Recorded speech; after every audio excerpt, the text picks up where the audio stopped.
क्योंकि कथा इसीलिए विस्तार से सुना रहा हूं। हनुमान जी को मालूम है रावण को कैसे मारा, वो तो उनको मालूम है, उनके आंखों के सामने सारा काम उन्होंने किया था, उनको क्या सुनाना। अरे जो उन्होंने नहीं देखा उसके लिए लालायत थे कि मैंने जब नहीं देखा वो मुझे सुनाओ, जब मैं नहीं था वो बात मुझे सुनाओ।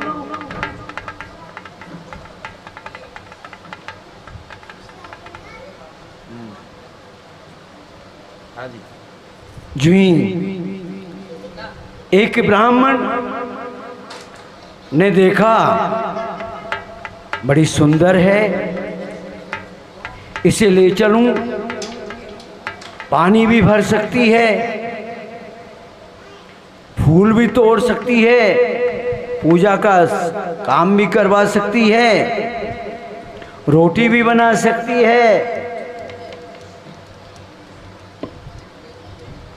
और कहा कि भाई बात ऐसी है, मैं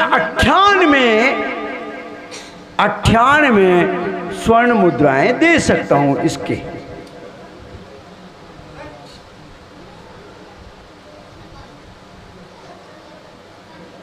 ठीक है,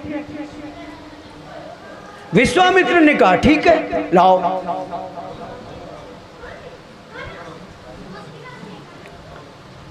98 मुद्राएं ली, अभी तो 2 मुद्राएं वापिस वैसी की वैसी है। अब पुत्र कहने लगा मां तुम कहां जा रही हो मुझे छोड़ के? मैं आपके साथ चलूंगा, मैं कैसे रह सकता हूं? रानी कहने लगी ए पंडित जी आप मेरे पुत्र के भी दाम दे दो, ये मेरे साथ ही रहेगा। अरे आपके काम ही आएगा, छोटे मोटे काम कर लेगा। ठीक है 1 मुद्रा इसकी भी दे देता हूं।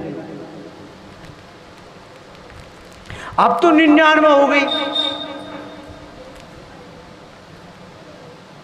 विश्वामित्र मुनि कहने लगे अभी तो 1 मुद्रा बाकी है। 100 मुद्राएं कहां हुई?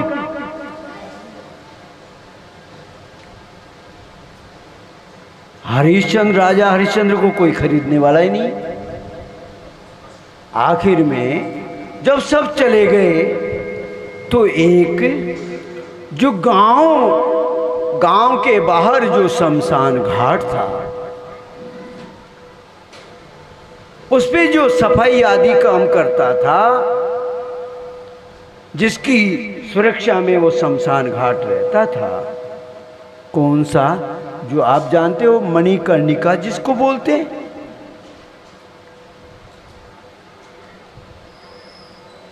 सोचने लगा हाँ यार मैं परेशान हो गया, मैं भी बूढ़ा होता चला गया और बहुत काम करना पड़ता है, ये ठीक है। हाँ कट्टा है, मुर्दा आएगा तो लकड़ियां भी मोटी मोटी लाएगा और आएगा तो डाल देगा और काम करता रहेगा।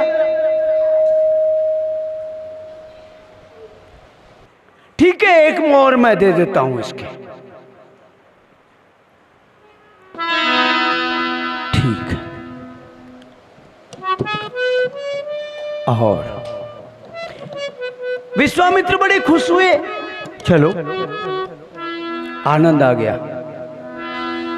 लेकिन विश्वामित्र मुनि को अब भी चैन नहीं पड़ा। एक दिन जब वो बालक रोज एक दिन पानी भरने चली गई रानी और प्यास लगी हुई थी। वो भी राजा भी नदी के किनारे पे था, गंगा के पास में ही तो था। पानी भरने गई और पानी भरने ये अपने मटका हाथ में था। रानी से कहने लगा क्यों? क्योंकि वहां उसके भोजन कैसे करता राजा? नौकरी तो करता था लेकिन उसका अन्न कैसे खाता? बिना अन्न के रह रहा था, नौकरी कर रहा था।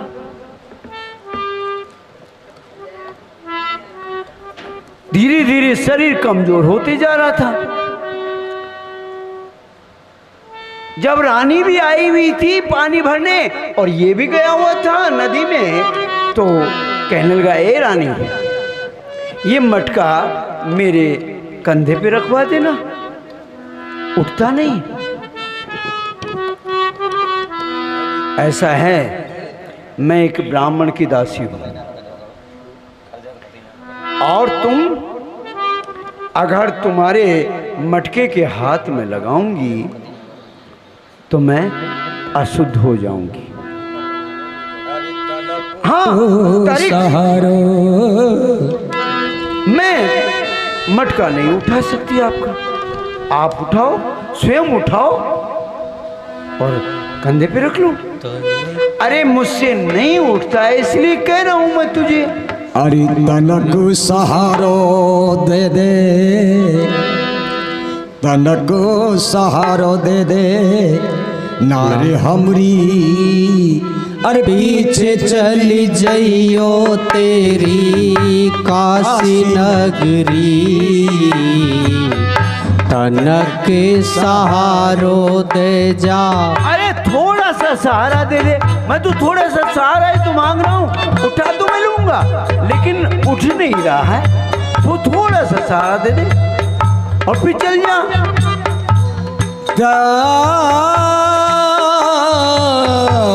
लेकिन कहने लगी, नहीं, मैं अपने स्वामी के धर्म को भ्रष्ट नहीं करना चाहती, मेरे स्वामी का धर्म कभी भ्रष्ट नहीं। अरे तनक के सहारो नाय दूं सनो हमरी, अरे घड़ा के छुए ते घट जागो धर्म जी, तनक के सहारो नाय दूं।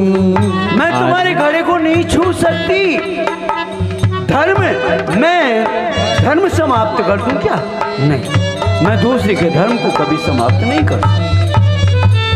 हाँ, अरे तोड़ू चली, एक तरकीब बता देती हूं तुम्हें, तुम्हारी समझ में आए तो।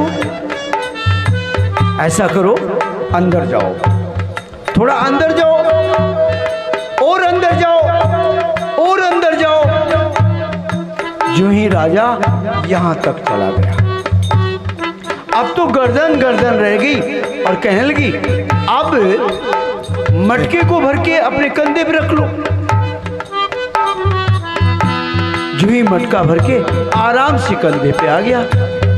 अरे तोड़ू चली जी मुखो मोड़ू चली, और सात भामर फिर को ना तो तोड़े चली, मुखो मोड़े चली, दिल तोड़ के चली, भामर सात परे को ना तो तोड़ के चली। अपने धर्म को, सिर्फ स्वामी के धर्म को बचाने के लिए आज जो 7 फेरे खाए थे ना, वचन लिया था, तोड़ करके एक ही पल में तोड़ दिया उसको। मैं नहीं, कुछ नहीं, हमारा तुम्हारा कोई रिश्ता नहीं है।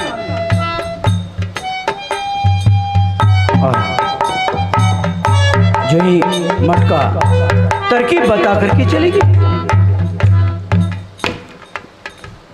लेकिन अभी भी विश्वामित्र मुनि को चैन नहीं पड़ा। एक दिन जो पुत्र रोहितास है, छोटा सा है, 6-7 वर्ष की उम्र है उसकी, लेकिन दास है और दास को तो काम करना पड़ेगा, फोकट की रोटी थोड़ी मिलेगी। पंडित जी ने कहा, अरे भाई फूल लेकर के आओ बगीचे में से। रानी ने कहा जा बेटा जा फूल लिया। छोटी सी डलिया लेकर के फूल लेने चला गया। फूल तोड़ रहा था तो क्या हुआ कि नाग बने, क्योंकि विश्वामित्र मुनि के पास एक सिद्धि ऐसी है कि वो दूसरे शरीर में प्रवेश कर सकते हैं, किसी भी मृत शरीर में प्रवेश कर सकते हैं। अर्थात एक नाग मरा हुआ पड़ा था, उस नाग में प्रवेश हो गए और जो ही नाग में प्रवेश हुए और उस बच्चे को डस लिया। जो ही काला नाग डसा, वहां जो माली था उसने देखा कि काला नाग डस लिया और बच्चे के मुंह में झाग आ रहे। दौड़ता हुआ ब्राह्मण के घर गया और जाकर कहने लगा, अरे भाई तुम्हारी जो दासी है ना, उसके बच्चे को सर्प ने काट लिया और उसके मुंह में झाग निकल रहे हैं। आहा।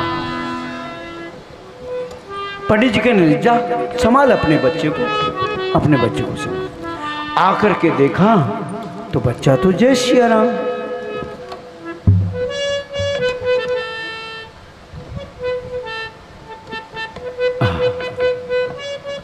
बच्चा तो जय सिया राम।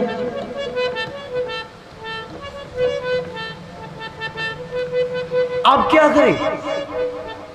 उस बच्चे को गोद में लेकर के रोने लगी, जोरों जोरों से चिल्लाने लगी, हे परमात्मा ये क्या किया? एक बच्चा ही तो था। ओ मेरे लाल तुझे ढूंढूं मैं कहाँ, ओ मेरे बेटा मेरे लाल तुझे ढूंढूं मैं कहाँ।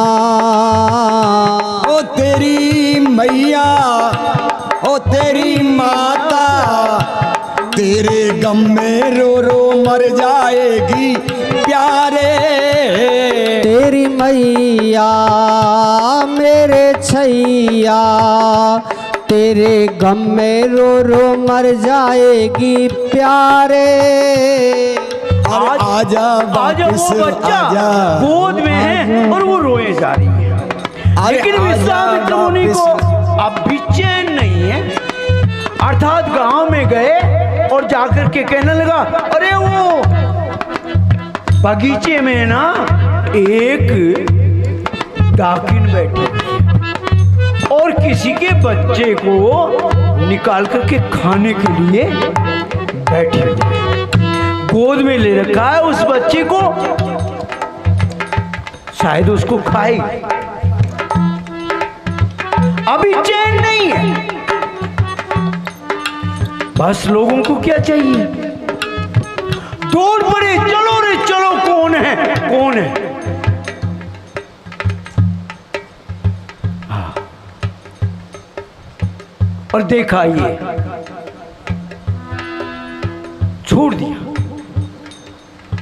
जो ही लेकर के शमशान घाट में पहुंची, जो ही शमशान घाट में पहुंची, दफनाना है उसे। कहने लगे, ए पतिदेव, अपने गोद में लिए हुए कहने लगे, ए पतिदेव, मैं इसे दफनाऊंगा, ये आपका पुत्र है। अच्छा, तो ऐसा है, टैक्स दे, टैक्स। यहां वो ही दफना सकता है जो टैक्स देता है। अर्थात दो आने दे, दो आने। अरे पति, मेरे पास कहाँ है, मेरे पास कहाँ है?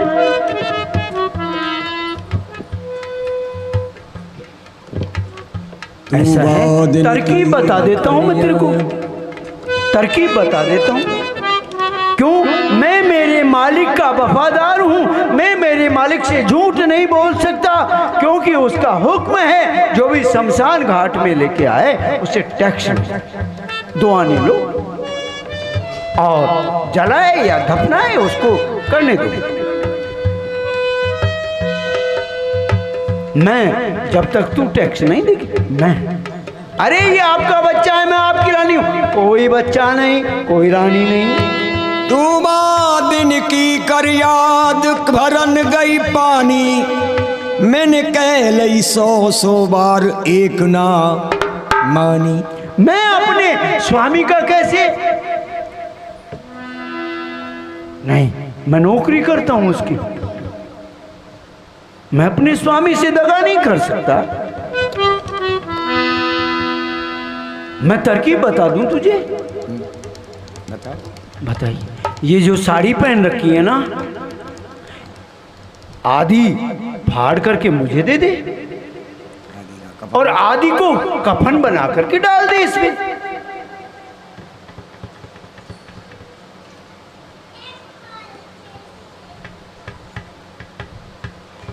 क्या करे रानी? ठीक है। अरे पति है सामने, पति के सामने अगर नंगी हो जाऊंगी कौन सा फर्क पड़ेगा? तुरंत आधी साड़ी फाड़ करके दे दी टैक्स में, आधी कफन डाल दी। अब तो हाँ दफना, अब तो नंगे शरीर से और खड्डा खोदने लगी। बच्चे को खड्डा खोद लिया, लेकिन बच्चे को अभी दफना नहीं रही, उससे प्रेम से। विश्वामित्र मुनि ने फिर कहा में जाकर कहा, अब तो देखो देखो नंगी बैठी है, डाकिन है और नीचे से बच्चे को निकाल लिया है और अब खाएगी।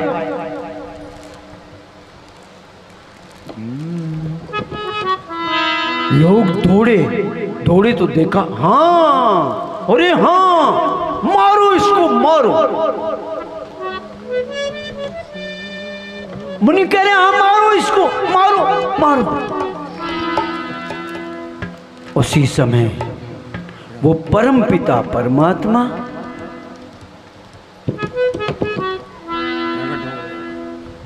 कहा, ए विश्वामित्र, तुझे अब भी चैन नहीं पड़ा? इतनी परीक्षा लेने के बाद भी? जा, तेरे पास जो भी शक्तियां हैं वो समाप्त हो जाए।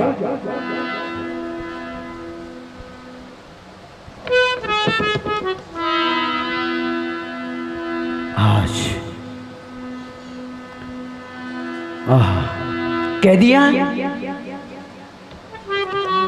के कारण आगमन तुम्हारा, के ही कारण आगमन तुम्हारा, कहूँ सो करत न लाओ बारा। अरे कहे ओ सो करत ना लाओ महाराज दशरथ करे, मैं उसी खानदान में से हूं, मेरे में वही ब्लड है, वही खून बहता है। जबकि विश्वामित्र मुनि तो समझ चुके थे, राजा सब कुछ भूल गया। आप कहो तो सही, एक ही पल में करूंगा, एक ही पल में। महामुनि समझ गए, एक ही पल में समझ गए। अर्थात अब अपनी बात कहने नहीं चाहिए राजा से, जिस कारण से आया था वो कह देना चाहिए कि मैं किया था वो कर्म। इस प्रकार से मेरे सभी जो सिद्धियां थी, जो मैंने आयुध प्राप्त किए थे, वो सब निष्फल हो गए।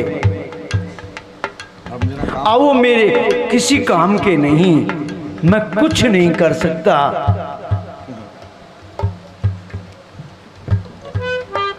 हे राजन, असुर समूह सता वही मोई। असुर जो है मुझे सताते हैं, परेशान करते हैं। मैं जाचन आयूं नप तो ही।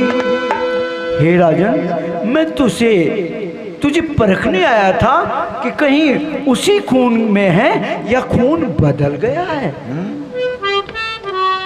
अरे मेरे एक उससे सब कुछ त्याग दिया तेरे सरदादा ने, अपने सत्य की पालना की थी। क्या मैं तो तुझे जांचने आया था कि उसी खून में है, उसी ब्लड में है, या खून या ब्लड बदल चुका है। अनुज समेत देव रघुनाथा, छोटा लक्ष्मण और रघुनाथ जी को मुझे दे दो। निशाचर वध में हो सनाथा, अर्थात वो निशाचरों को मार देंगे और मैं आज तक अनाथ घूम रहा हूं। क्यों? मैंने जो गलती की उस परमपिता परमात्मा ने मुझे दंड दिया था। आज तक मैं अनाथ की तरह घूमता हूं, अनाथ, मेरा कोई नहीं है। आज मैं सनाथ होने के लिए आया हूं, अपने स्वामी से मिलने आया हूं।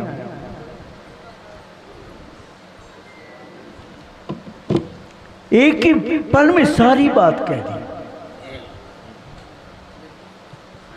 देव भूप मन हर्षित तजौ मोह अज्ञान।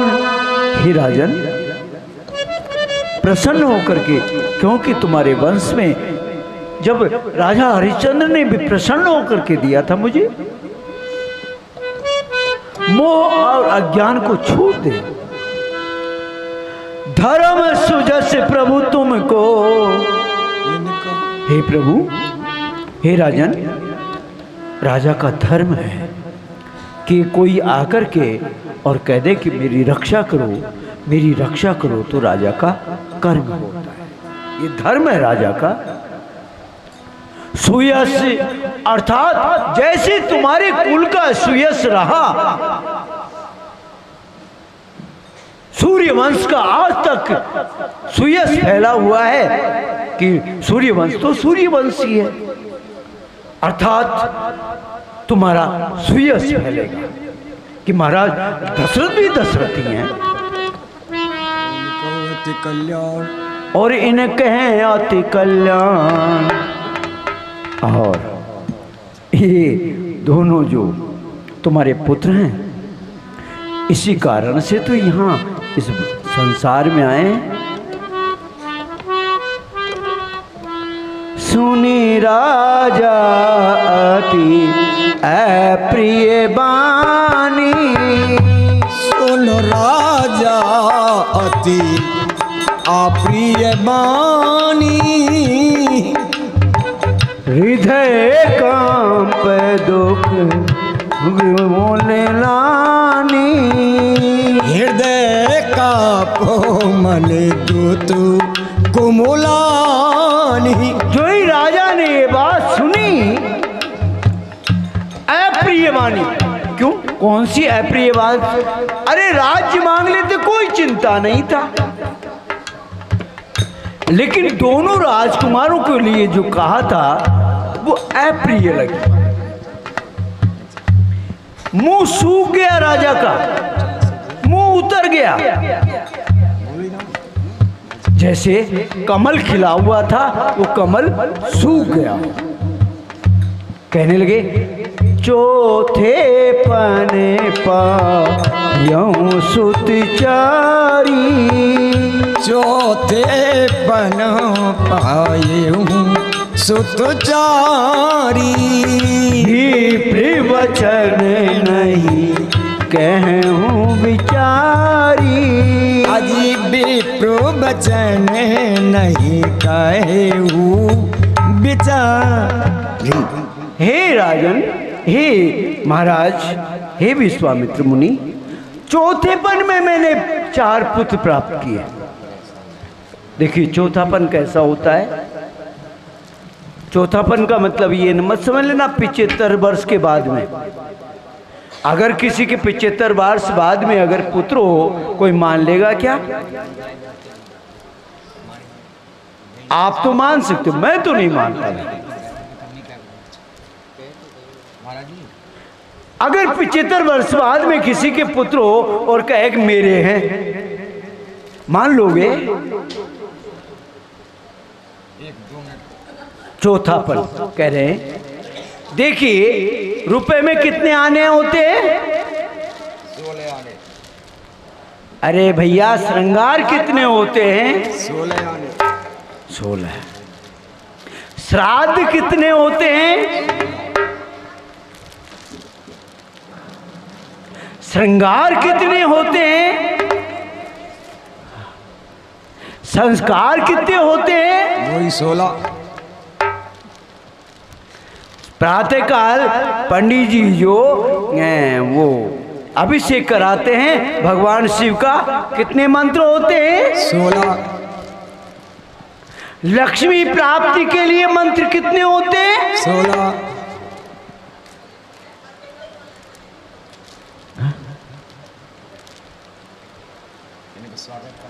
क्या बात है भैया, मर जाता है ना जब भी हाथ निकलती है 16, और पिंड भी लगते हैं 16, और कोई काम बन जाए तो क्या होता है? काम हो गया 16 ना। चौथे पन पायाऊं सुतचारी। अब देखो चौथा पन अर्थात कहा गया है 6.25 वर्ष तक बच्चे को खेलने देना चाहिए और खाने देना चाहिए। क्या करे? 6 वर्ष तक खूब तो खाए और खूब खेले।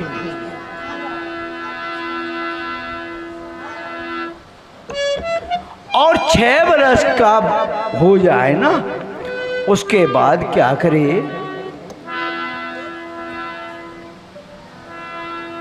स्कूल भेजना चाहिए। कुछ खेलेगा और कुछ पढ़ेगा, अर्थात दोनों काम करेगा। कुछ खेलेगा और कुछ पढ़ेगा। 6 से लेकर 12 तक, अर्थात पहला आना, पहला और दूसरा।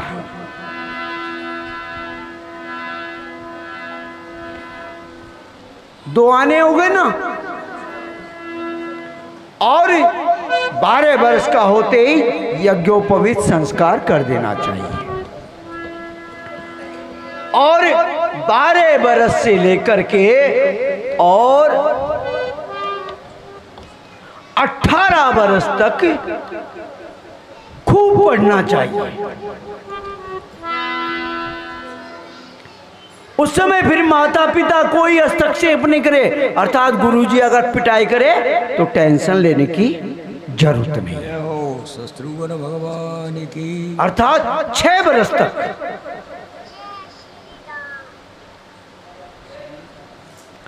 6 वर्ष से लेकर 12 वर्ष तक पढ़े, और अर्थात इतने दिनों तक 6 वर्ष में कोई परीक्षा नहीं होती। और 6 वर्ष के 12 वर्ष से 18 वर्ष में देखो, जिसे बोर्ड की परीक्षा कहते हैं, वो सारी परीक्षाएं उसमें हो जाती है। 18 वर्ष तक 10वीं और 12वीं की दोनों बोर्ड हो जाती है, क्योंकि असली परीक्षा जो होती है ना, वो बोर्ड की परीक्षा होती है। अगर आईएएस भी बनता है ना, तो पहले उसके बोर्ड की जो होती है ना, वो देखते हैं। कहीं नौकरी भी करने जाता है ना, तो बोर्ड की वो ही देखते हैं। वो नहीं देखते कि बीए में क्या किया है, कुछ नहीं, वो नहीं, वो दिखाओ 10वीं और 12वीं की जो मार्कशीट है वो दिखाओ। अर्थात 6 से 12 से 18 तक खूब पढ़ना चाहिए। तीसरापन हो गया। अब उसके बाद में 18 से 24 तक, अर्थात जिसने जो पढ़ा उसको प्रैक्टिकल कर लेना चाहिए कि थ्योरिकली था या प्रैक्टिकल है ये। क्योंकि थ्योरिकल रहोगे तो सिर्फ यूं लिखोगे दवाई, और अगर प्रैक्टिकल का अर्थात सर्जन बन जाओगे, चीड़ा फाड़ी अर्थात प्रैक्टिकल कर लोगे उस काम को।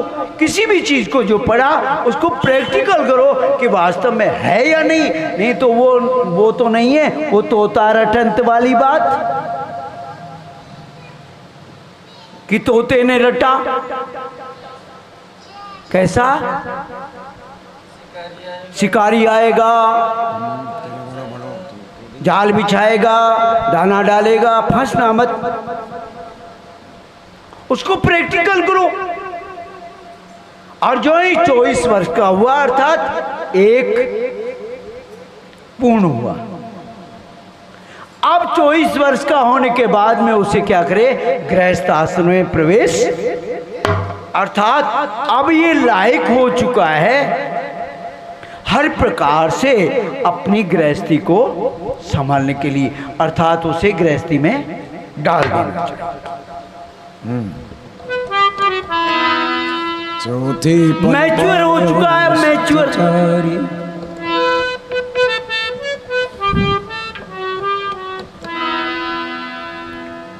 अर्थात विवाह हुआ और साल 2 साल में 5 साल में बालक हो जाना चाहिए। हाँ, उसी प्रकार जैसे स्वयं वैसे उसका भी प्रारंभ कर देना चाहिए।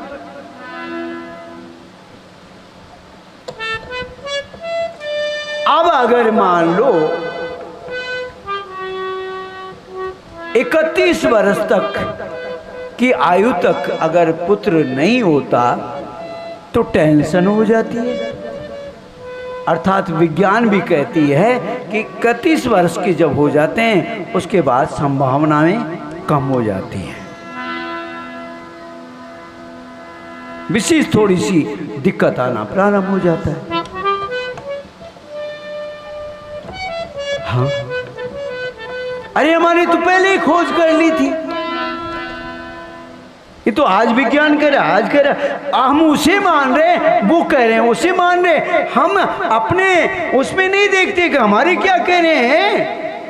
हम तो ये मान चुके नहीं, वो अमेरिका वालों ने कह दिया वो सच, हमारे कहने वाले झूठ, क्योंकि हमने पढ़ाई नहीं। एक रामायण ही तो है। अरे बाबा ये तो रामायण से काहे करे लो रामायण। पंडित जी को अगर बुला भी लिया, महाराज हाँ रामायण करनी चाहिए हमारे, ठीक है रामायण कर दूंगा।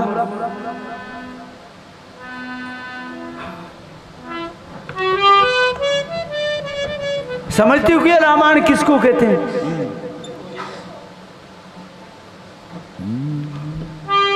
ठीक है। अब अगर मान लो 21 से लेकर के और 37 वर्ष तक अगर नहीं हुआ बच्चा तो फिर क्या होगा? जय श्री राम। शायद कोई डॉक्टरों से चक्कर काटेंगे, पता नहीं क्या करेंगे, कुछ करेंगे। और 31 से लेकर के और 44 तक नहीं हुआ तो आखिर में जी भैया अब तो जय श्री राम है, अब तो कुछ होना न जाना, जय श्री राम है। अर्थात 3 पन निकल गए गृहस्थी के, 3 पन।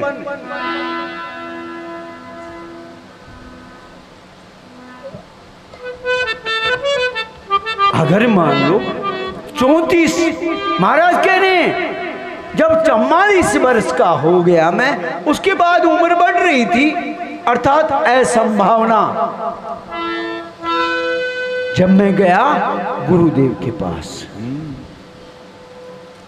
प्रभु अब तो कोई जल देने वाला भी नहीं रहेगा। कहते हैं कि अगर पुत्र नहीं है तो पानी कौन देगा? वंश आगे। जय श्री राम। अब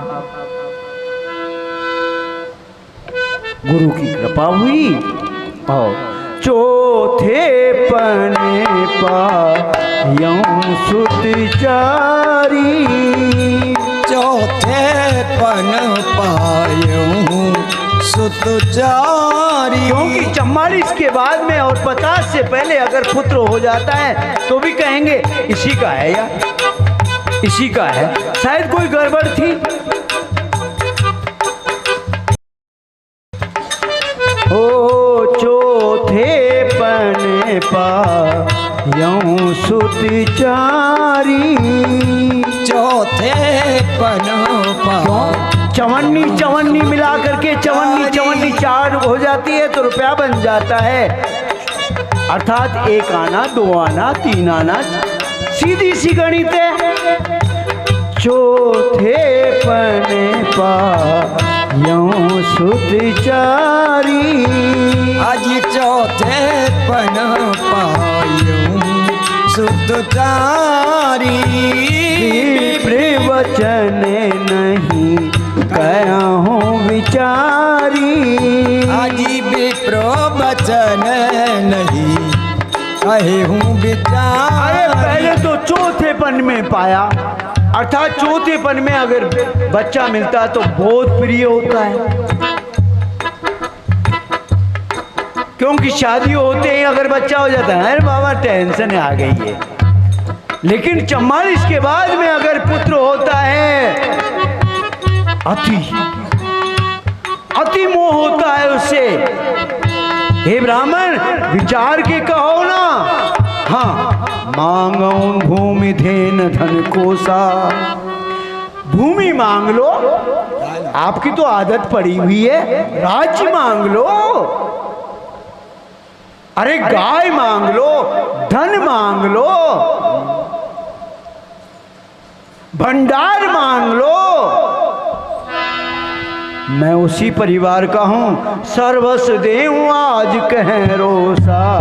दूंगा सर्वस्व सब कुछ दे सकता हूं, लेकिन राम दे। अरे दे और प्राण से, शरीर से तो कोई बड़ा चीज नहीं है। सो मुनि देव ने में से एक माई। आप मांग करके तो देखो, एक ही पल में शरीर दे दूंगा। मगर सब सुत प्रिय रानी की मोई प्राण की नाई। सारे पुत्र मुझे प्राणों के समान प्रिय हैं, लेकिन राम देत नहीं बनई गोसाई। राम को तो नहीं दे सकता। अरे कहाँ इतने निश्चर, कठोर निश्चर, और कहाँ मेरे सुंदर सा पुत्र, कोमल सा पुत्र। क्योंकि पिता हमेशा अपने बच्चे को, हमेशा माँ अगर कहती है ना, थे डांटो कौन है? अरे बाबा बर्बाद है नहीं। क्यों? मालूम है अगर विदेश में पढ़ने गया है बेटा, और पहली बात तो फोन आता ही कम है, और फोन आएगा तो किससे बात करेगा? माँ से।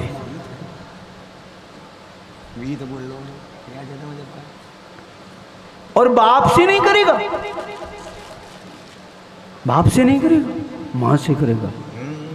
और माँ बात कर रही है और बाप मालूम है क्या कहता है दूर से? अरे उसको कह दे टेंशन न ले, मैं हूं अभी तक, टेंशन न ले, सब हो जाएगा।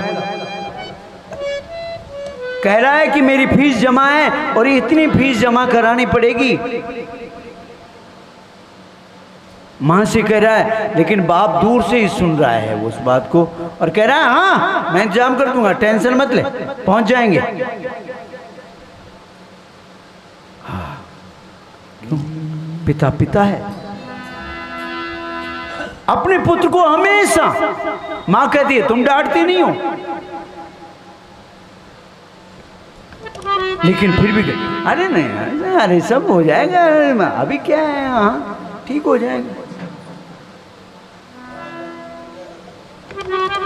आज महाराज दशरथ जबकि राम सर्वे सर्वा है, सब कुछ, लक्ष्मण सब कुछ है, लेकिन नहीं।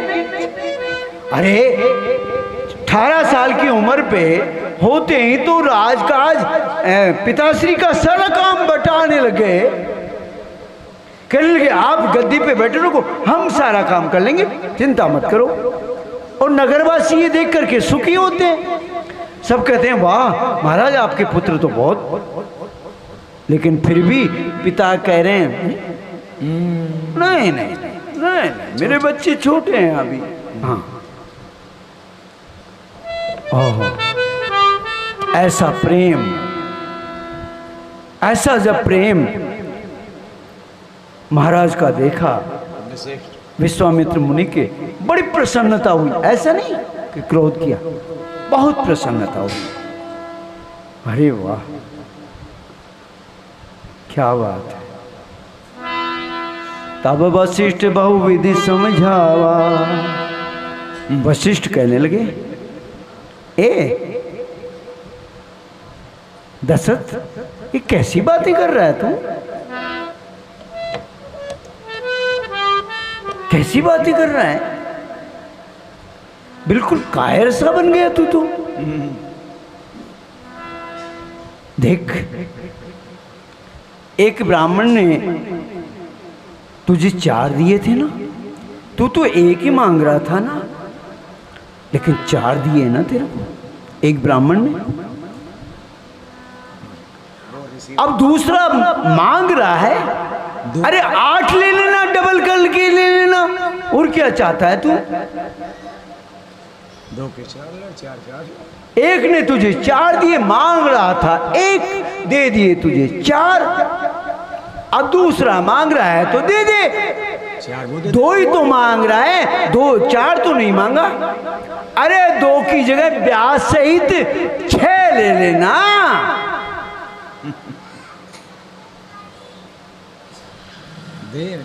भाई 2 के बराबर 2 ही तो चाहिए, 4 और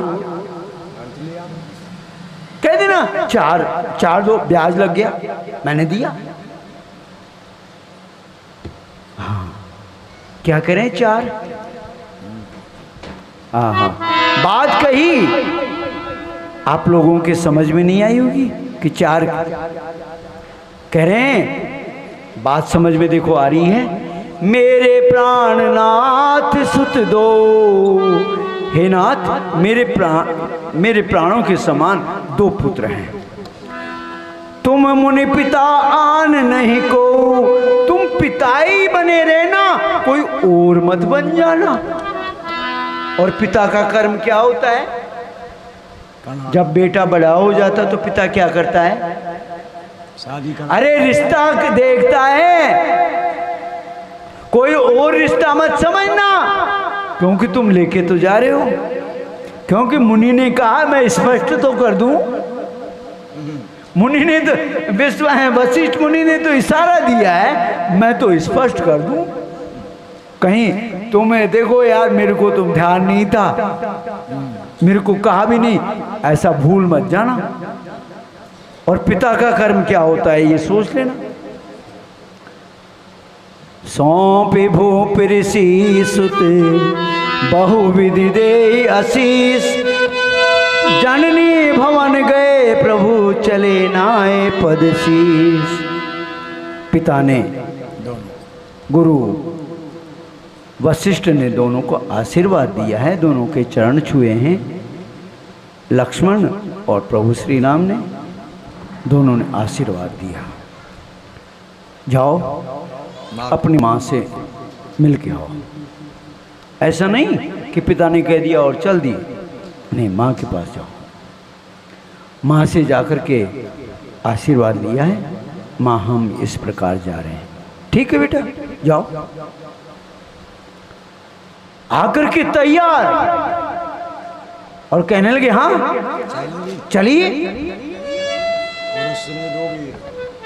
पुरुष सिंह 2 वीर, हरसी चले मुनि भय हरण। ऐसा नहीं है कि अनजान आदमी के पास भेज रहे हैं हमारे को, अनजान आदमी को जिसको नहीं जानते हो उसके साथ पिताश्री भेज रहे हैं, माँ भेज रही है, नहीं। पुरुष सिंह दो वीर। सिंह चले कैसे चलता है? निडर होकर के। सिंह को कोई किसी का डर नहीं लगता कभी भी। हरसी चले मुनि भय हरना, अर्थात प्रसन्न होकर के मुनि का जो भय है, अर्थात मुनि को जो डर लग रहा था ना, किसका? सुबाहु और मारीच का, उस भय को हरने के लिए कृपा सिंधु मति धीर। हे पार्वती, देखो कृपा करने वाले हैं, अखिल विश्व कारण अपने मन को रोका है। जाना तो नहीं चाहते थे, जाना नहीं चाहते थे मुनि के साथ। क्यों? अरे एक दिन इन्हीं मुनि ने उस सत्यवादी हरिश्चंद्र की इतनी कठोर परीक्षा ली, इतनी कठोर, जाना तो नहीं चाहते उनके साथ, लेकिन अखिल विश्व कारण करने, अर्थात सारे विश्व के लिए कुछ करना है, इसलिए जा रहे हैं। आहा, कैसे जा रहे हैं? कमर में बहुत सुंदर धनुष है और के पीछे पीछे एक सांवले हैं, एक गोरे हैं। आज विश्वामित्र बड़े प्रसन्न हो रहे हैं उनको लेकर के। विश्वामित्र मुनि के पीछे पीछे चले जा रहे हैं। जैसे विश्वामित्र महानिधि पाई, अर्थात विश्वामित्र इतने प्रसन्न हो रहे हैं, बहुत बड़ा खजाना मिल गया हो उनको, बहुत बड़ा खजाना। निधि पाई। मन में सोच रहे हैं, अरे प्रभु तो ब्रह्म है, लेकिन उन्हें नहीं आना चाहिए था मेरे साथ, क्योंकि मैंने कितना अन्याय किया था उनके भक्त के ऊपर, कितना अन्याय किया था मैंने उनके भक्त के ऊपर। लेकिन नीति जानते हैं, क्योंकि नीति को त्याग नहीं करते। कोई अगर मान लो आकर के कह दे कि शरणागत हूं मैं तुम्हारी, मुझसे बहुत बड़ा अपराध बन गया था, अब मैं तुम्हारी शरण में आया हूं, तो क्या करना चाहिए? उसे क्षमा करना चाहिए। ये नीति होती है। आज पिता की बात रखने के लिए आज प्रभु विश्वामित्र मुनि के साथ चले जा रहे हैं। चले जाते मुनि दीन दिखाई, चले जाती मुनि दीन दिखाई। सुनी ताड़ी का क्रोध कर धाई, अरे सुनी ताड़ का क्रोध कर धाई। क्या हुआ? जो रास्ते में चले जा रहे थे, प्रभु कहने लगे, गुरुदेव, हे मुनि, ये सूना कैसे है? ये पर्वत सूना कैसे है? यहाँ कोई जीव जंतु नहीं है, किसी प्रकार का जीव नहीं रहता। मुनि कहने लगे, चुप चुप चुप, यहाँ एक बहुत ही दुष्ट रूप निशाचरी रहती है, जो मनुष्यों को खा जाती है। चुपचाप आ जाओ मेरे पीछे पीछे। आहा, चुपचाप आ जाओ। कहा था ना चुपचाप आ जाओ, ये थोड़ी कहा था कि भाई बस आ जाओ। ओ, लक्ष्मण जी ने एक पत्थर के ठोकर मार दी, चुपचाप ही तो चल रहे हैं भाई, चुपचाप चले। कुछ कहा, पत्थर के ठोकर मार दी। जो ही पत्थर लुढ़कता लुढ़कता लुढ़कता लुढ़कता जहां ताड़िका सोई हुई थी, उसके ऊपर जाकर के धड़ाम से गिरा। उठी, उठते ही खुशबू आ गई मनुष्य की। ओह अच्छा ये बात है। बस क्रोध करके दौड़ने पड़ी, क्रोधित होकर के, क्योंकि पत्थर ऊपर आकर के गिरा था। गुस्सा आ गया। नींद, पहले तो नींद में अगर कोई जगाए तो कितना गुस्सा आता है वो, और फिर कोई बात नहीं ऐसे जगाए तो गुस्सा, लेकिन कोई पत्थर की मार दे तो आहा। जो एक क्रोध करके दौड़ी प्रभु की ओर। प्रभु ने कहा एक बार आजा आजा आजा आजा आजा, एक बार आजा आजा आजा आजा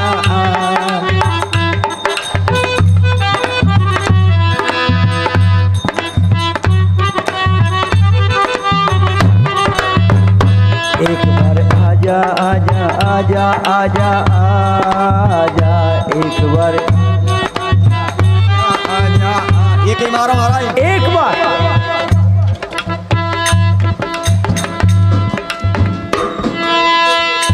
प्रभु कह रहे हैं मैं तेरा ही तो इंतजार कर रहा था। एक बार आजा आजा आजा आजा आजा, झलक दिखला जा, झलक दिखला जा, एक बार आजा आजा आजा आजा एक बार। देखिए कौन है ये, कौन है, निशाचरी कैसे बनी हुई है। एक बार विश्वामित्र मुनि को कैसे मालूम कि यहां पे रहती है। विश्वामित्र मुनि तपस्या कर रहे थे और तपस्या को भंग करने के लिए इंद्र ने अपनी जो अप्सरा थी उसको भेजा था। जो ही रंभा आई और आकर के नाचने लगी, गाने लगी, और विश्वामित्र मुनि का तपस्या भंग कर दी। विश्वामित्र मुनि तो थे, क्षत्रिय थे, अर्थात क्षत्रिय को क्रोध जल्दी आता है। इसलिए जो ही पहचाना कि ये तो अप्सरा, अच्छा इंद्र ने भेजा है, और श्राप नहीं लगा, जा निशाचरी हो जा।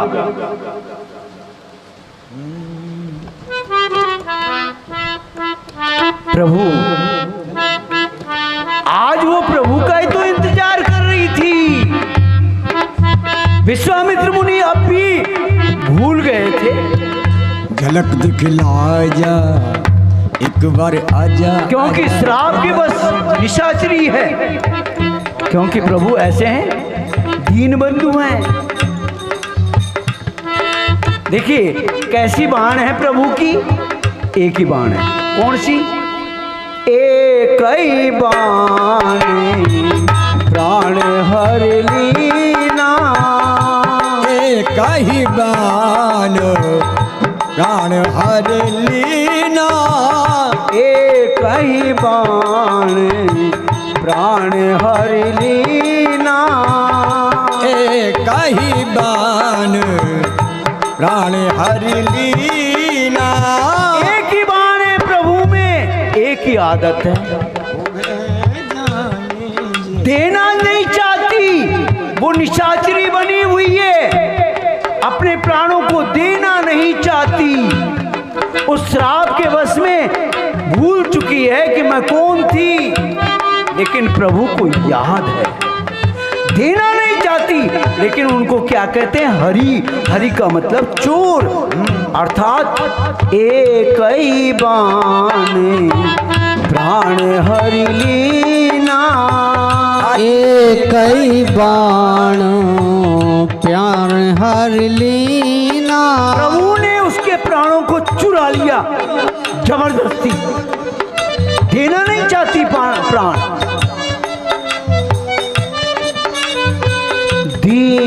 जानीते हैं निज पद दीना। दीन जानो ही निज पद दीना। दीन, दीन उसको कहते हैं जो जिसका कोई नहीं, जिसका संसार में कोई नहीं, उसका कहते हैं दीन। अर्थात अरे आई थी इंद्र के कहने से कि जाओ विश्वामित्र मुनि का तपस्या भंग करो। यहाँ श्राप के कारण, विश्वामित्र मुनि के श्राप के कारण शास्त्री बन गई।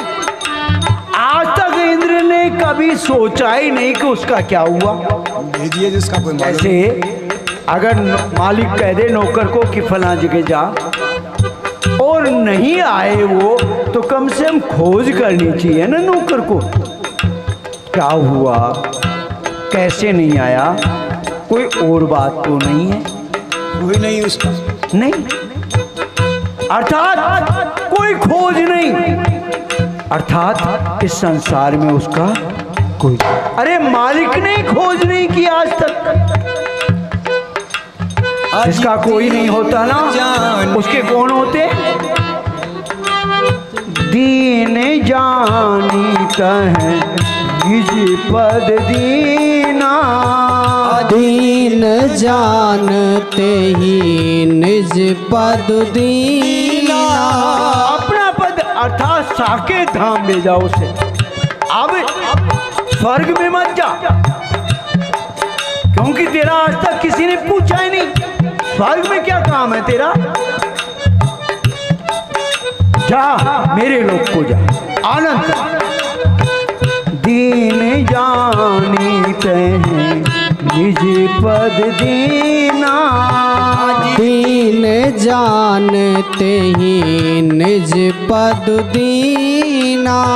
क्या बात है, विश्वामित्र मुनि समझ गए कि वास्तव में जिसको मैं लेके आ रहा हूं, मैंने सोचा था वही प्रभु है, कोई दूसरा नहीं।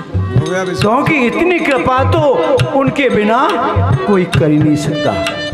हे रघुनंदन सब दुख भंजन, हे रघुनंदन सब दुख भंजन, हे रघुनंदन आस रघुवर की। तुलसीदास आस रघुवर की। वो ठाकुर हम जाकर हैं, श्री राम दया के सागर हैं। श्री राम दया के सागर हैं। श्री राम दया के सागर हैं। श्री राम दया के सागर हैं। श्री राम दया के सागर हैं। श्री राम दया के सागर हैं। श्री राम दया के सागर हैं। श्री राम दया के सागर हैं। राम दया के सागर हैं। कहीं प्रभु ने, हाँ देखो समझ गए, ये तो मेरी सुन। तब ऋषि न जीना थई जिय चिन्ना। हे नाथ नारायण वासुदेवा। तब ऋषि निज ना थई जिय चिन्ना। हे नाथ नारायण वासुदेवा। तब ऋषि निज ना थई जिय चीनी। हे नाथ नारायण वासुदेवा। ओ विद्या निधि कहूँ विद्यादीनी। हरि विद्या निधि कहूँ विद्यादिनी। जातन लागन क्षुधा पिपासा। हरि जाति न लागे क्षुधा पिपासा। अतुलित बल तनु तेजी प्रकाशा। हे नाथ नारायण वासुदेवा। हे नाथ नारायण वासुदेवा। हे नाथ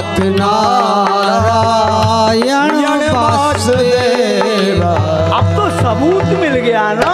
पहले तो सोच ही रहे थे विश्वामित्र मुनि कि शायद प्रभु हैं, लेकिन अब तो सबूत, क्यों जिसको स्वयं ने श्राप दिया था और उसको एक ही और अपना निज पद दे दिया,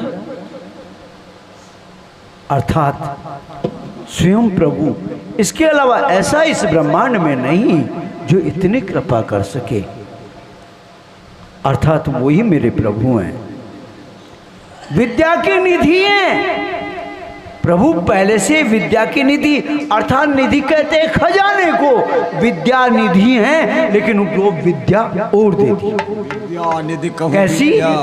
जाते लागन क्षुधा पिपासा, जिससे भूख और प्यास न लगे। अतुलित तनु तज तेज बिकामी, शरीर में भूख और प्यास लगती है तो शरीर डाउन हो जाता ना, लेकिन फिर भी उतना ही तेज चेहरे पे, उतना ही शरीर में ताकत बनी रहे। ऐसी विद्या हाँ, हमारे ऋषि मुनियों के पास है। हमेशा क्यों जानते हैं, ऐसे प्रभु हैं, अर्थात बहुत बड़ा कार्य करने के लिए संसार में आए हैं, मनुष्य बन के आए हैं, अर्थात ये चीजें तो इनको चाहिए। क्या क्या चाहिए? आयुध सर्व समर्पित के प्रभु निज आश्रम। जितने उस पेड़ के ऊपर आयुध रखे हुए थे, ब्रह्मास्त्र, ये फलास्त्र, जिनकी खोज करके और विश्वामित्र मुनि ने इकट्ठे कर रखे थे, अब कोई मतलब के नहीं थे उनके श्राप के कारण, इसलिए सभी प्रभु को समर्पित कर दिए। प्रभु ये जितने भी खतरनाक जो आयुध थे, जो इस संसार में किसी के पास नहीं थे, आज विश्वामित्र ने उनकी खोज की थी, वो सभी लो प्रभु ये संभालो, ये संभालो। हाँ देखिए, वो आयुध थे कि मंत्र बोला और वो अपने आप आ जाता। ऐसे नहीं परमाणु बम को वो छुपा के रख रखा है, ऐसा नहीं, वो नहीं, नाम लेते ही आए, मंत्र बोला तुरंत, और उस आयुध, ऐसे आयुध हाँ जो ब्रह्मास्त्र, जिनकी कोई काट नहीं है। हाँ, एक ब्रह्मास्त्र जिसको था, मालूम है महाभारत के युद्ध में जो बड़े अस्त्र हैं उनका प्रयोग नहीं हुआ था। कभी बड़े अस्त्रों का प्रयोग किया ही नहीं, नाग फांस है, ब्रह्मास्त्र है, इनका प्रयोग नहीं किया था। ये सब खतरनाक है, एक बार चल गया विनाश। हाँ, एक बार चला था। कैसा वो अस्त्र? अश्वत्थामा ने, जब अश्वत्थामा को दुर्योधन ने कहा कि अश्वत्थामा, कर्ण के मरने के बाद अब तुम सेना को संभालो। मालूम है अश्वत्थामा गुरु द्रोणाचार्य का पुत्र था। क्या किया उसने? ब्रह्मास्त्र का प्रयोग किया, जबकि पिताश्री ने नहीं किया, भीष्मपिता ने नहीं किया, किसी ने, कर्ण ने भी ब्रह्मास्त्रों का प्रयोग नहीं किया, लेकिन उसने सबसे पहले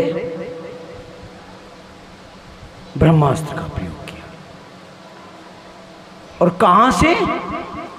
क्योंकि जो उत्तरा है अभिमन्यु की पत्नी, क्योंकि विवाह सिर्फ अभिमन्यु का हुआ था और किसी पांडवों के पुत्र का विवाह नहीं हुआ था।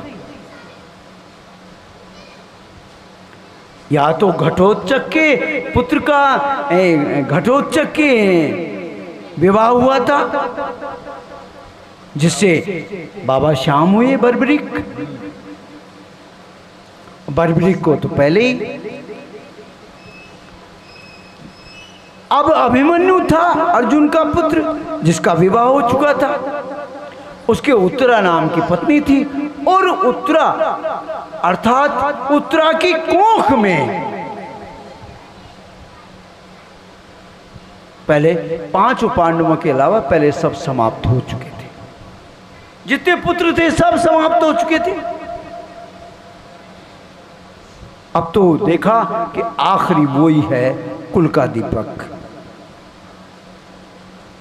और पांडवों से अब पैदा नहीं हो सकता कोई।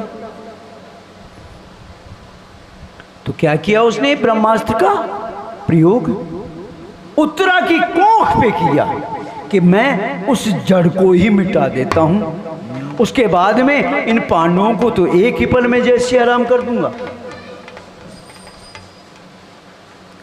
जो ही उत्तरा की कोख पे चलाया, और ब्रह्मास्त्र का मतलब है अपना काम करके ही लौटेगा।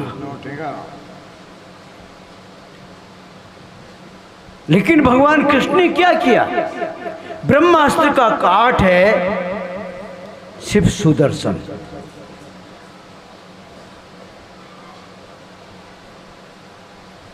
जो सबसे बड़ा शस्त्र है।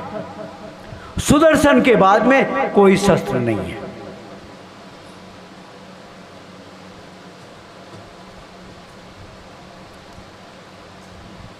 और क्या किया? उस सुदर्शन चक्र को तुरंत आज्ञा दी और जाकर के ब्रह्मास्त्र को रोका उसने। इस कारण से भगवान कृष्ण ने जब वो ब्रह्मास्त्र काम नहीं कर पाया, उसे कहा कि वापिस बुलाओ इसे, वापिस बुलाओ इसे। तुमने चलाया, अपराध किया। ये पहले युद्ध में ये हो गया था कि इन शस्त्रों का कोई प्रयोग नहीं होगा, लेकिन तुमने चलाया, इसे वापिस बुलाओ। उसने कहा मैं इसे वापिस नहीं बुला सकता, मेरे पास ऐसा कोई मंत्र नहीं है कि मैं वापिस बुला सकूं। ठीक है, ऐसा सीखा ही क्यों था? अगर बुलाना नहीं जानते तो चलाना क्यों सीखा? अपराध किया, दंड मिलेगा। अर्थात जो उसके मणि थी हमेशा सिर पे रहती थी, उस मणि को निकाल, काय की नोक से, तीर की नोक से निकाल दिया। अश्वत्थामा को हमेशा अमर रहने का वरदान मिला हुआ था। आज तक अश्वत्थामा वो मणि दिखता इसलिए नहीं कि वो आज भी वो सड़ता है, उसका चेहरा मवाद निकलती रहती है, वो सड़ता है। अर्थात संसार में किसी को अपना मुंह नहीं दिखा सकता।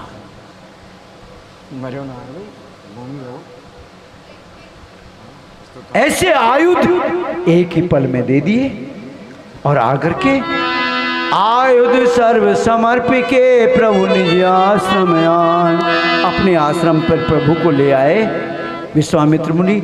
और वहाँ क्या मिले? कोई भोजन तो मिल नहीं सकते, 56 भोग मिल नहीं सकते, पिज्जा बर्गर मिल नहीं सकती।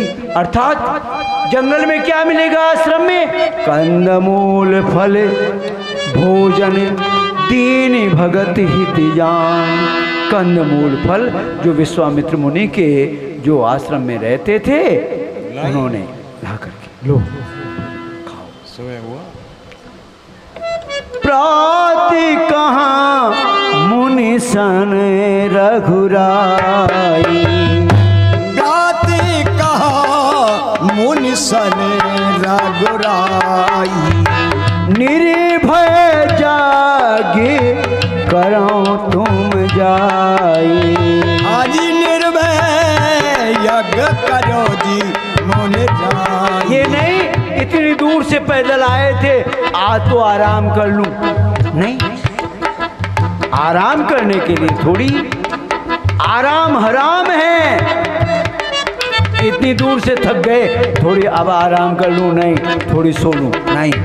जो ही प्रातः काल हुआ, सूर्य भगवान उदय हुए, तुरंत कहा प्रभु हे विश्वामित्र मुनि, जाओ निर्भय होकर के यज्ञ करो। अब तो शिष्यों को आज्ञा मिली, जो ही शिष्यों को आज्ञा मिली कि भाई तैयार करो। यज्ञ कुंड जो थे फूटे हुए थे, सबको तैयार किया, समय लगेगा। वो तैयार कर रहे हैं और प्रभु रखवाली के लिए दोनों भाई खड़े हुए। होम करने लागी मनोधारी। जो ही हवन करने लगे, देखो वर्षों के बाद हवन कुंड चालू हुआ था। अबे कई बरसात हवन कुंड में आ चुकी थी, अर्थात सीलन तो थी ना। अचानक अग्नि प्रकट नहीं हो सकती। जहां सीलन होती है यज्ञ में, अचानक प्रकट नहीं हो सकती, अर्थात पहले धुएं उठती है, क्योंकि सीलन उड़ेगी तो धुओं में उड़ेगी। जो ही धुएं होने लगी, ओहो हवनो करनो लागे जी मुन जारी। आप रहे जी मगती रखवारी। जो ही हवन की तैयारी हुई, अग्नि में से धुएं निकली, और धुएं भैया दूर तक नजर आती है। हाँ, धुएं अपने आप नजर आती है। जब अग्नि में आग होती है ना, जब नजर नहीं आती, लेकिन धुएं होती है ना तो दूर तक होती है। देखा ये धुएं कहाँ निकल रही है भाई, क्योंकि धुएं दो जगह निकलती है। नहीं होंगी, या तो ब्राह्मणों के लिए बाटियां बनना चालू हो गया हो। रावण ने कह रहा है, रावण ने कह रखा था, जहां ब्राह्मणों का भोजन हो, जहां हवन हो, जहां श्राद्ध हो, जाकर के तुम बाधा उत्पन्न करो। दो ही जगह निकलती है धुएं। हाँ, गैस में से धुएं थोड़ी निकलेगी, या तो बाटियां बनेगी तो झगड़ा लगेगा, और झगड़ा लगे तो धुएं तो निकलेगी। या जो सीलन खाए हुए वर्षों के बाद यज्ञ प्रारंभ हुए तो धुएं निकलेगी। जो ही धुएं निकली, दूर से मालूम लगा, क्योंकि अब तक तो जो वहाँ रहते थे एसपी, जो थाने अधिकारी, वो आराम से सोचते थे अब आनंद है यार, कुछ नहीं होता है। लेकिन जो ही आकर के देखा है धुएं, अर्थात अच्छा कोई न कोई जुगाड़ जरूर है भैया। पावक सर सुभाव पुनि मारा। पावक पर सुभाव जिन मारा। जो ही सुन करके मारीच दौड़ा, सबसे पहले मैं जाता हूँ, क्योंकि सबसे बड़ा अधिकारी को टेंशन हुई कि मुझे जवाब देना पड़ेगा। कोतवाल साहब है। और फिर अधिकारी कौन है? रावण के मामा श्री, खास रिश्तेदार। क्योंकि भांजा सबसे कहेगा मामा तुम थे ना, फिर क्या हुआ?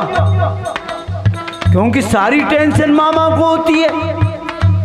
जब बारात जाती है तो माँ के बहन कहती है तू ध्यान रखना, अर्थात मामा। पंडित जी भी मामा का दुपट्टा मांगते हैं, सारी टेंशन मामा को होती है।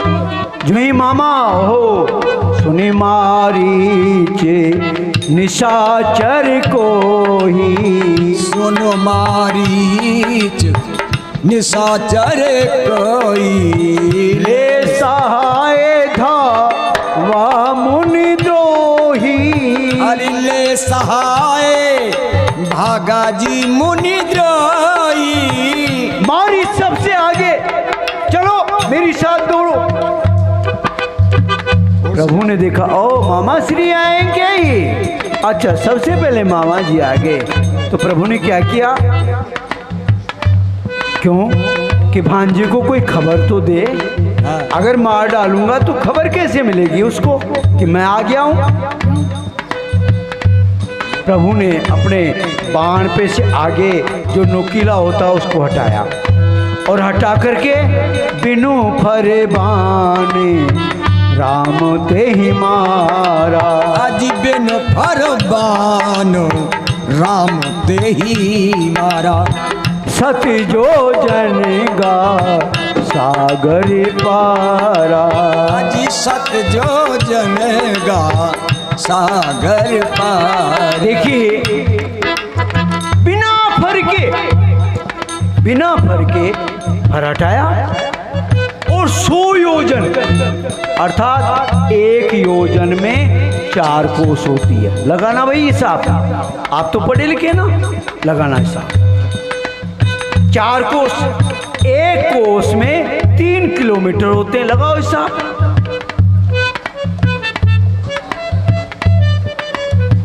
हाँ, ये बात उत्तर प्रदेश की है, अयोध्या के पास की है। ये लगाओ कितने किलोमीटर है, हिसाब लगाओ जल्दी। 1000 योजन अर्थात 1 योजन में 4 कोस, 1 कोस में 3 किलोमीटर। लगाओ हिसाब, लगाओ। ओहो, 100 योजन एक ही पल में जाकर के धड़ाम समुद्र के किनारे। क्यों? मामा जिंदे रहेंगे तो आगे काम करेंगे। क्यों? मेरे को बरसों लगेंगे। अभी रावण के तो बड़ा परिवार है, कभी किसकी शादी कभी किसकी शादी, तो पैरावनी तो देनी ही पड़ेगी ना। वो फिर मालूम है वो उनकी क्या कहेगी, अरे मारो भाई तो आए हुए कौन है, मारो भाई तो आए हुए कौन है। इसलिए उसे भाती है ना, इसलिए जिंदा रखा। क्यों? अरे स्त्रियों को दुख नहीं होना चाहिए। मैं कोई ऐसा दुष्ट हूं क्या जो रावण की स्त्रियों को दुख हो? नहीं तो कहेगी मारो भाई आए कौन है, अब बिना भाई के अब मैं गले कौन के लागू। हाँ, सभी बात सोचनी पड़ती है ना, क्योंकि प्रभु तो कृपा के समुद्र है, हमेशा हर बात को समझते हैं। क्योंकि विद्या की निधि हैं, सारी सब कुछ जानने वाले हैं।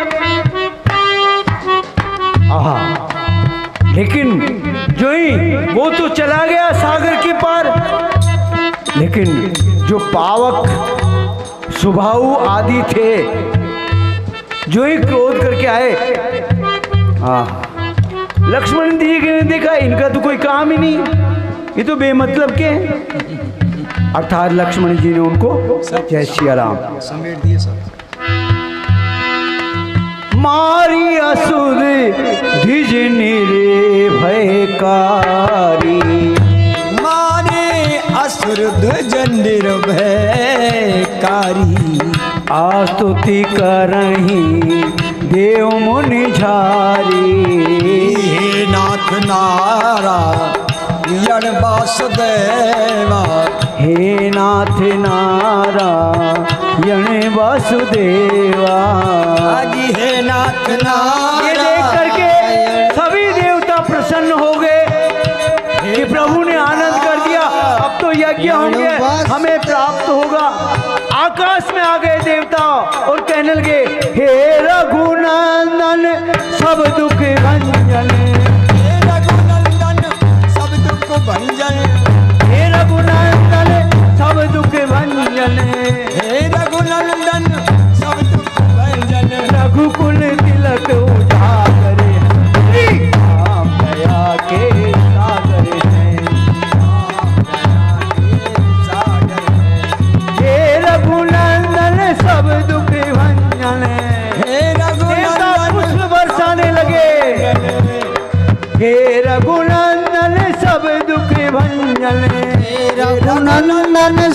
दुख भंजन रघुकुल तिलक उजागर श्री राम दया के सागर हैं, के सागर में आहा आनंद लेंगे देवता तो महाराज। श्री राम राम